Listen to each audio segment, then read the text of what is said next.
শুভ সন্ধ্যা। তো যেটা জানানোর আর্জিতে এখন ভিডিওটা করছি। তো সামনের মাসে বসন্ত উৎসব। তো সেই বসন্ত উৎসবের আমি দীর্ঘ ৫ বছর ধরে যে প্রোগ্রামের সঙ্গে যুক্ত আছি। তো সেই প্রোগ্রামটা অ্যাকচুয়ালি আমাদের এই টালিগঞ্জ গড়িয়া টু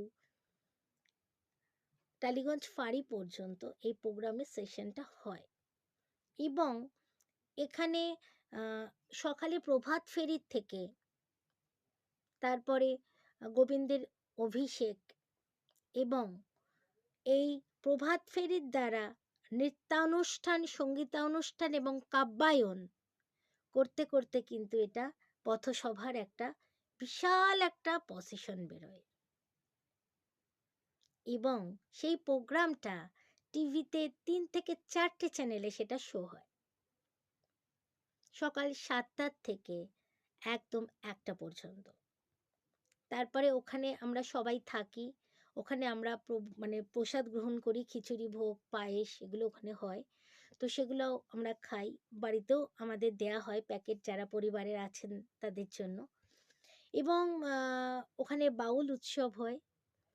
শান্তিনিকেতনের থেকে বাউল আনা হয়। সেখানে বাউল উৎসব হয়। কারণ আমরা জানি যে দোল বা বসন্ত উৎসবের সঙ্গে শান্তিনিকেতনের একটা ভীষণ একটা আ যেটাকে বলে মানে একদম একত্রিত সম্পর্ক। আর এই বসন্ত উৎসব বাউল উৎসব ছাড়া কিন্তু একদমই পরিপূর্ণ হয় না। কি তাই তো? তো উম সেখানে এই সকাল ৭টার থেকে মানে প্রভাত ফেরি ৭টার থেকে শুরু হয় আপ টু ১টা পর্যন্ত কিন্তু এই প্রোগ্রাম চলে। সেখানে রবীন্দ্র নৃত্য এবং বিভিন্ন রকমের কাব্য, হুম?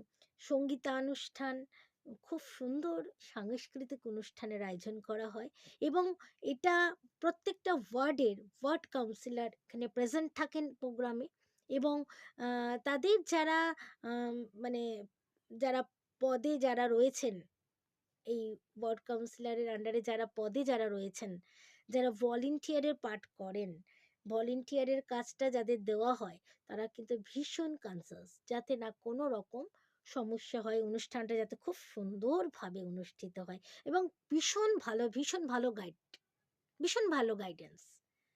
কারণ আমরা প্রত্যেক বছর করি তো। অসাধারণ প্রচুর মানুষের ঢল, প্রচুর চ্যানেল থেকে আসে। সত্যি ভীষণ আনন্দ করি। তা তোমরা যারা নাম দিতে ইচ্ছুক কমেন্ট বক্সে ৩ টে নাম্বার দেওয়া আছে। অতি অবশ্যই কল করো এবং নিজের নাম নথিভুক্ত করো। টাটা।